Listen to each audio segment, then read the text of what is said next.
Qatar पर Israeli हमले ने आलमी सतह पर एक नई बहस छेड़ दी है। अमेरिकी सदर डोनाल्ड ट्रंप का अहम बयान सामने आया है, जिसमें उन्होंने इस फैसले से ला ताल्लुकी का ऐलान किया है। कतर के दारुल हुकूमत दोहा पर इसराइली हमले के बाद दुनिया भर में तशवीश की लहर तोड़ गई है। अमेरिकी सदर डोनाल्ड ट्रंप ने इस हमले के फैसले से खुद को अलग करते हुए वाजे किया है कि कतर पर हमले का फैसला इनका नहीं बल्कि इसराइली वजीर आजम बिन्यामिन नेतन्याहू का था। ट्रंप ने इसराइल के इस इक़दाम को अमेरिका और इसराइल दोनों के मुफादात के खिलाफ करार दिया। इनका कहना था कि कतर एक खुद मुख्तार रियासत और अमेरिका का करीबी इत्तेहादी है जो हमारे साथ मिलकर अमन कायम करने की कोशिश कर रहा है। अमेरिकी सदर ने मजीद कहा कि अमेरिका ने कतर को हमले की पेश की इतला देने की कोशिश की, ताहम ये इतला पर वक्त ना पहुंच सकी। दूसरी जानब कतर ने अमेरिकी दावे की सख्ती से तरदीद कर दी और कहा कि हमले के बारे में कोई पेश की इतला नहीं दी गई। कतरी वजारत खारजा के मुताबिक अमेरिकी हुकाम का धमाकों के दौरान मसूल हुई, ना कि इससे पहले। इस वाक़े के बाद मशरक़ वस्ता की सियासत एक नए मोड़ पर खड़ी है। कतर और इसराइल के ताल्लुकात मजीद कशीदा हो गए हैं, जबकि वाशिंगटन पर भी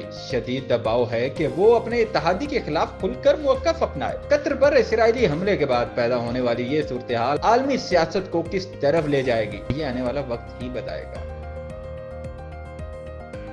भारतीय क्रिकेट टीम के वनडे कप्तान रोहित शर्मा गुज़श्ता शब अचानक एक मुकामी अस्पताल में जाते हुए देखे गए, जिसके बाद इनके चाहने वालों में तशवीश और बेचैनी की लहर तोड़ गई। अभी तक बाज़ाब्ता तौर पर कोई वजाहत सामने नहीं आई, जिसके बायस मद्दाह मुख्तलिफ कयास आराइयां करते दिखाई दे रहे हैं। सोशल मीडिया प्लेटफॉर्म्स पर शायकीन की जानिब से दुआओं और नेक तमन्नाओं के पैगामात का सिलसिला शुरू हो गया है। कुछ मद्दाह ये जानने की कोशिश कर रहे हैं कि आया ये किसी संगीन बीमारी की अलामत है या फिर सिर्फ मामूल का तिबी मुआयना था। ताहम ताहाल किसी मुस्तनद जरिए ने इस हवाले से कोई तस्दीक नहीं की। कुछ रिपोर्ट्स में ये भी कहा जा रहा है कि रोहित शर्मा का अस्पताल जाना एहतियाती इकदाम या आम चेकअप हो सकता है, लेकिन चूंकि इस हवाले से कोई वाज़ेह बयान जारी नहीं किया गया, इसीलिए गैर यकीनी सूरत हाल अब भी बरकरार है। मद्दाहों का कहना है कि वो अपने हीरो को बेहतरीन सेहत और जल्द मैदान में देखने के ख्वाहां हैं।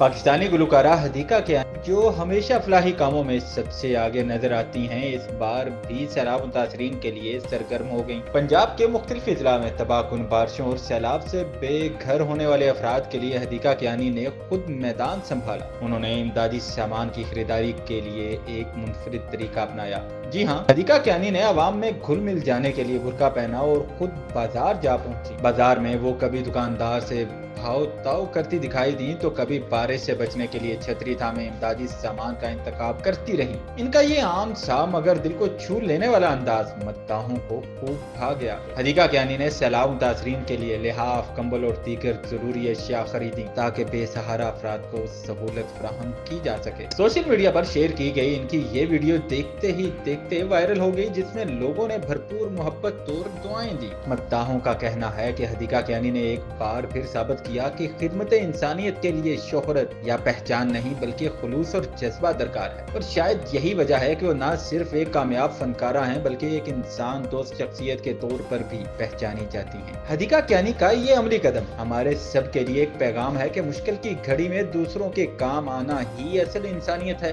सैलाब मुतासरीन के लिए हदीका कियानी की ये काविश एक बार फिर याद दिलाती है कि अगर हम सब मिलकर आगे बढ़ें तो किसी की जिंदगी आसान बनाई जा सकती है।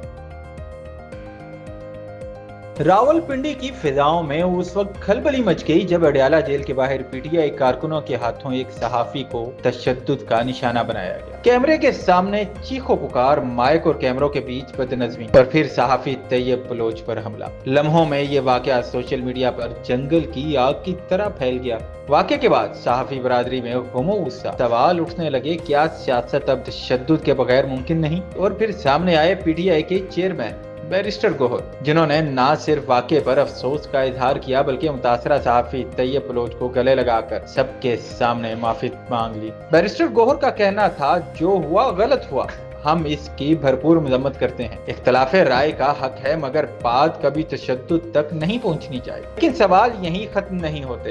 पीटीआई ने इंक्वायरी का ऐलान तो कर दिया मगर क्या वाकई पार्टी कारकुनों के खिलाफ कार्रवाई होगी या ये भी महज एक सियासी बयान बनकर रह जाएगा। वाज़ेह रहे 2 रोज محفوظ قبل علیمہ خان کی میڈیا ٹاک کے دوران بھی صحافیوں کو تشدد کا نشانہ بنایا گیا، جس پر مقدمہ بھی درج ہو چکا ہے۔ صحافت پر حملے، سوالات کی بوچھاڑ اور معذرت کے اعلانات، کیا یہی ہے نیا سیاسی کلچر، یا پھر طاقت کے نشے میں صحافت ہمیشہ یوں ہی روندی جاتی رہے گی؟